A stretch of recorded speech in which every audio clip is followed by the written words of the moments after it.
আমরা সমাধান খুঁজি বিভিন্ন জায়গায়। আমার সমস্যা আমি বলি চায়ের দোকানে যে ফেসবুকে স্ট্যাটাস দিয়ে আমি অসুস্থ, আমার জন্য দোয়া করবেন। আরে ভাই, ফেসবুকে স্ট্যাটাস দেওয়ার দরকার কি? দোকানে যে বলার দরকার কি? ফেসবুক কি আপনাকে সুস্থ করে দিবে, নাকি ওই দোকানের লোকজন আপনাকে সুস্থ করে দিবে? সম্মানিত ভাই ও বন্ধুগণ, আমার রাসূল সাল্লাল্লাহু আলাইহি ওয়াসাল্লাম যখন কোনো সমস্যার মধ্যে পড়তেন 2 রাকাত নামাজ পড়ে আল্লাহ তাআলার কাছে দোয়া করতেন, আল্লাহ আপনি আমার এই সমস্যার সমাধান করে দেন। আজকে আমি আপনি রাসূলের ইত্তেবা করি, তার অনুসরণ করি, তাহলে দেখবেন আল্লাহ তাআলা আমার আপনার সমস্যাকে সমাধান করে দিবেন। সকলে বলি সুবহানাল্লাহ। এই জন্য দোকানঘাটে বলা যাবে আমার আপনার সমস্যার কথা কি দোকানঘাটে বললে সমাধান হবে? সমাধান কোথায় বলেন? মসজিদে না? আমার কথা বুঝেন না আপনারা নাকি? বয়ান বুঝতেছেন না? একটু আওয়াজ দিতে হবে ভাই। তাহলে যদি আমার আপনার সমস্যা মসজিদে হয়, আল্লাহ তাআলার দরবারে হয়, তাহলে দোকানঘাটে আলোচনা করার কোনো প্রয়োজন নাই।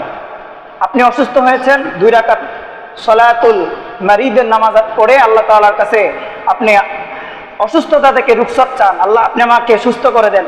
সুস্থতাও আপনার নিয়ামত, অসুস্থতাও আপনার নিয়ামত, আপনি আমাকে সুস্থ করে দেন। আল্লাহ চাইলে আল্লাহ তাআলা আপনাকে শিফায়ে কামিলা আজেলা দায়েমা নসিব করবেন। সুবহানাল্লাহ। এই জন্য ভাই বন্ধুগণ আমার, আমরা দোকানঘাটে আজকে থেকে কোনো সমালোচনা করব না। করব? একটু আওয়াজ দেন। করব? আমরা কোনো গীবত করব?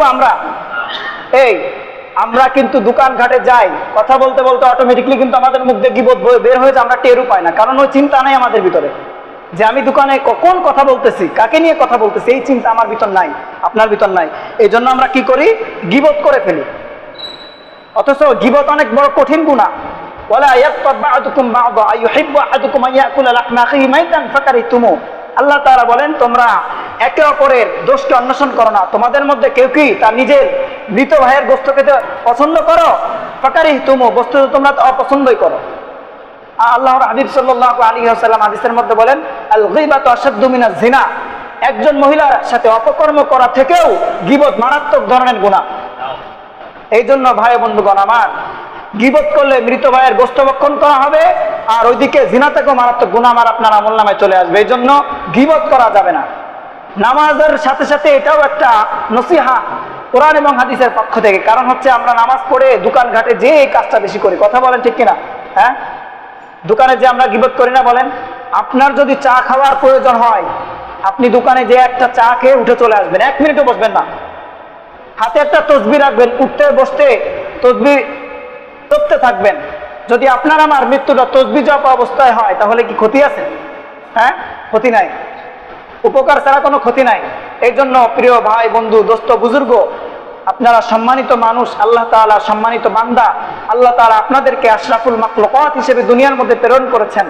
এজন্য আমি আপনাদের কাছে বিনীত অনুরোধ করব, আমরা পিছনে যত ধরনের গুনাহ করেছি, আমরা আল্লাহর দরবারে ফিরে আসি, রুজু হই।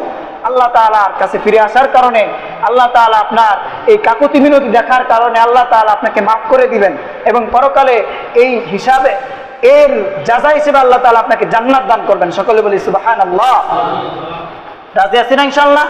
ইনশাআল্লাহ। আল্লাহ তাআলাকে হাত তুলে দেখান, একটু হাত তুলে দেখান। যুবক ভাইয়েরা, আপনাদেরকে অনুরোধ করে বলছি, আল্লাহ আজকে জুমার দিন, আপনি দেখেন আপনার বান্দারা এখানে প্রতিজ্ঞা করেছে, আল্লাহ আপনি প্রত্যেকটা বান্দাকে কবুল করে নেন। সকলে বলি আমিন। আল্লাহ এই মসজিদে যত মুসল্লি হাত তুলেছে, আল্লাহ তাআলা সকলকে আপনি 5 ওয়াক্ত নামাজ জামাতের সাথে আদায় করার তৌফিক দান করেন। সকলে বলে আমিন। আল্লাহ তাআলা আজকে তওবা করেছে, আর কোন ধরনের গীবত করবে না, নামাজ ছেড়ে দিবে না, আল্লাহ আপনি সকলকে আপনি কবুল করে নেন। সকলে বলে আমিন। হাত নামান। আমি দোয়া করেছি, ইনশাআল্লাহ আল্লাহ তাআলা আপনাদেরকে তৌফিক দিবেন। এই জন্য ভাই বন্ধুগণ আমার, আর দীর্ঘ আলোচনা করব না, সময় সংক্ষেপ। আল্লাহ তাআলা আমাদের সকলকে উক্ত বিষয়সমূহের উপর আমল করার তৌফিক দান করেন। সকল বলি আমিন।